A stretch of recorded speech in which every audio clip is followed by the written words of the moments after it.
Class. तो कल तक हम लोगों ने एक्सरसाइज नंबर 10.1 कवर कर लिया है।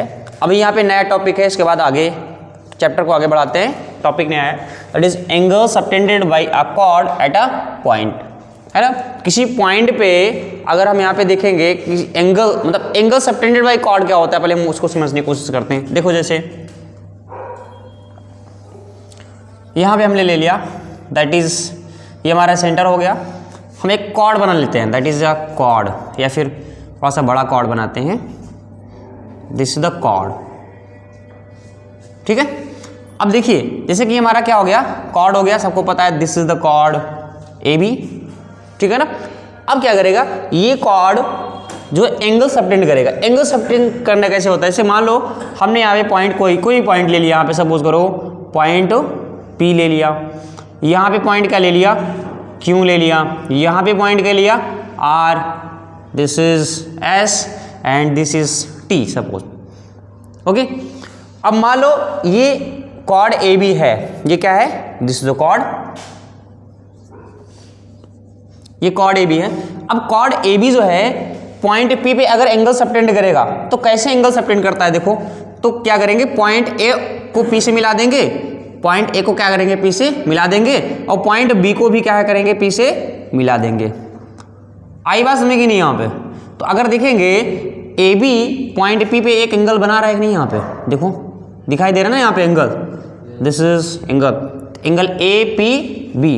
तो ये क्या हो जाएगा, एंगल सबटेंडेड बाय कॉर्ड। तो ये कॉर्ड जो है पॉइंट पी पे क्या कर रहा है, एक एंगल सबटेंड कर रहा है, ओके। मान लो यही क्या है, पॉइंट क्यू पे एंगल सबटेंड करे, तो कैसे एंगल सबटेंड करेगा पॉइंट क्यू पे, दिस इज मान लो पॉइंट क्या करेंगे, कॉर्ड के दोनों पॉइंट से क्या करेंगे, पॉइंट क्यू को मिला देंगे। ए पॉइंट से क्या करेंगे क्यू को मिलाएंगे, इसके बाद क्या करेंगे बी पॉइंट से क्या करेंगे क्यू को मिला देंगे। इतनी बात समझ में आएगी नहीं। तो यहाँ पे क्या देखो एक एंगल सबटेंड हो रहा है कि नहीं, this is angle subtended by a chord, है ना। पॉइंट आर पे मान लो एंगल सबटेंड करना है तो कैसे करेंगे, तो पॉइंट आर से क्या करेंगे, कॉर्ड के दोनों एंड से, ये कॉर्ड के दोनों एंड, अगर हम पूछे what is the ends of chord A B, तो यहाँ पे कॉर्ड ए बी के एंड क्या ए है और बी है, तो ए को क्या करेंगे उस पॉइंट से मिला देंगे, दिस इज ए आर, और फिर क्या है बी को क्या करेंगे उस पॉइंट से मिला देंगे। तो ये हमारा बन गया एंगल। तो यहाँ पे भी एक एंगल बन गया, बन रहे कि नहीं यहाँ पे एंगल। सेम इसी तरह से यस के साथ करेंगे, अगर पॉइंट एस पे ए बी के थ्रू हमको एंगल सबटेंड करवाना है तो क्या करेंगे, देखो ए को ए से मिला दिया, दिस इज ए एस, और क्या करेंगे बी को एस से मिला दिया। यहाँ पे सॉरी ये थोड़ा सा तिरछा बन गई लाइन,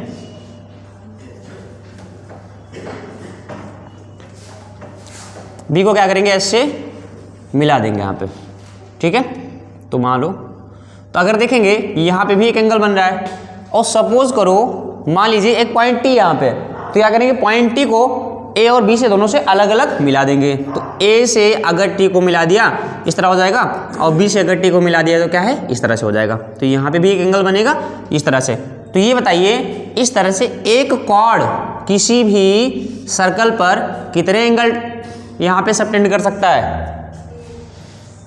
एक कॉर्ड, सवाल क्या है समझिए पहले, ये एक कॉर्ड ए बी है, एक कॉर्ड ए बी किसी भी सर्कल पर कितने एंगल्स यहाँ पे सबटेंड कर सकता है, जितने पॉइंट होंगे, है कि नहीं। हर एक पॉइंट पे तो एंगल सब, देखो यहाँ पे पॉइंट पी पे कर रहा है, पॉइंट क्यू पे, point R, point S and point T. और क्या किसी भी सर्कल पे इतने ही पॉइंट होते हैं क्या, सर्कल जो होता है ये इनफाइनाइट नंबर ऑफ पॉइंट से मिलकर बना होता है कि नहीं। यहाँ पे इनफाइनाइट पॉइंट्स होते हैं, तो अगर जितने पॉइंट्स हैं उतने पॉइंट पे एंगल सबटेंड करेगा। इसका मतलब क्या है कि कोई भी कॉर्ड किसी भी सर्कल पर इनफाइनाइट एंगल यहाँ पे सबटेंड कर सकता है।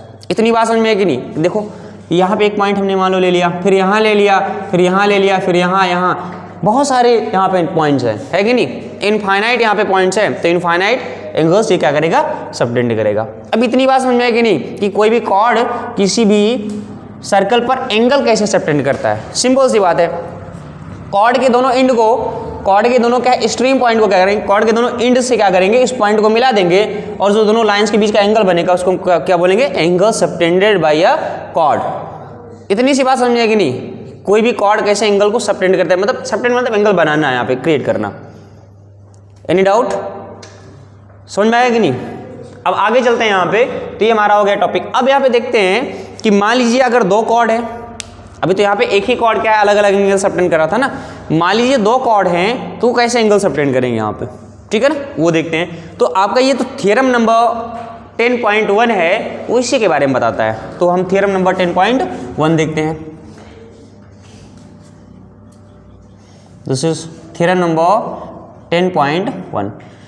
तो थ्योरम नंबर 10.1 यहाँ पे क्या कहता है, that is equal chords of a circle subtend equal angles. Equal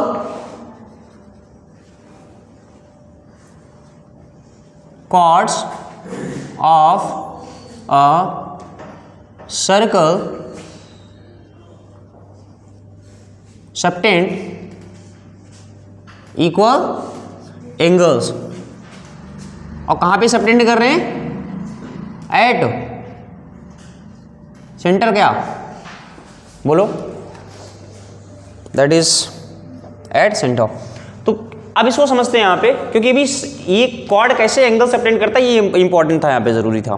तो पहले ये थ्योरम देखते हैं। ये तो अभी यहाँ पे कहानी टाइप में लिख दिया है, अभी यहाँ पे इसको देखते हैं डायग्राम बना के कहना क्या चाह रहा है। दैट इज यहाँ पे बना दिया ये सर्कल, ये हो गया हमारा सर्कल। थोड़ा सा तिरछा बना है क्या, लग रहा है हमारे सर्कल को किसी की नज़र लग गई है। पहले अच्छा सर्कल बनाते थे, हाँ, अब तिरछा बना दिया। क्यों प्रियांशु, नज़र लगा दिया क्या हमारे सर्कल को, क्या पता? हाँ देखो अब बढ़िया बना कि नहीं, देखते हैं। हाँ ठीक है, ढंग का है, अंडाकार तो नहीं बन गया ना, सर्कल लग रहा है, ठीक है। अब देखते हैं। अब यहाँ पे देखो ये क्या है, हमारा सेंटर है। क्या है ये, सेंटर। देखो ये सर्कल जो टॉपिक है ना, जो चैप्टर है ना, ये आपके लिए थोड़ा सा नया होगा और थोड़ा सा बोरिंग टाइप में होगा, बट हम कोशिश करें इंटरेस्टिंग बनाने के लिए। आप भी थोड़ा सा क्या पार्टिसिपेट करना है कि नहीं, क्योंकि इसमें ज्योमेट्री बहुत ज़्यादा यूज़ हुई है। और ज्योमेट्री अभी आप लोग क्या है कि पिछले एंगल्स हो गया और ट्रायंगल्स हो गया, ये पढ़ के आए ही हैं, है कि नहीं। इसलिए हमने क्वाड्रिलेटरल होल्ड भी कर रखा है। हमने कहा कि लगातार अगर ज्योमेट्री पढ़ेंगे तो क्या है, बोर हो जाएंगे बच्चे, है कि नहीं। फिर मैथ के ऊपर से इनका भरोसा उठ जाएगा कि लग रहा है हमारे बस की बात है ही, है ना। इसीलिए हमने मतलब बीच में क्या अलजेब्रा ला दिया था, पॉलिनोमियल्स, या फिर क्या है कि ये दैट इज मेंसुरेशन का ना, यहाँ पे सरफेस एरिया एंड वॉल्यूम था।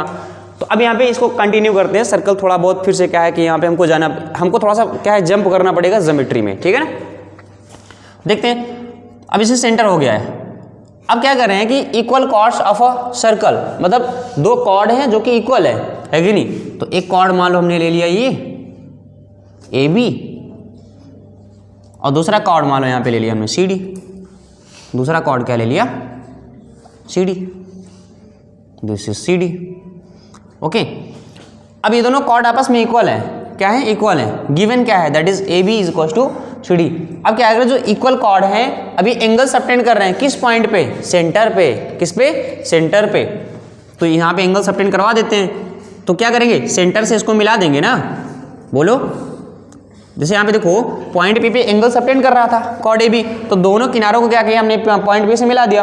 तो यहाँ पे अगर एंगल जो है ये सबटेंड होगा किस पे, सेंटर पे, तो क्या करेंगे, इन दोनों पॉइंट्स को सेंटर से मिलाएंगे ना, दैट इज ए ओ को मिला दिया और इसको भी मिला दिया।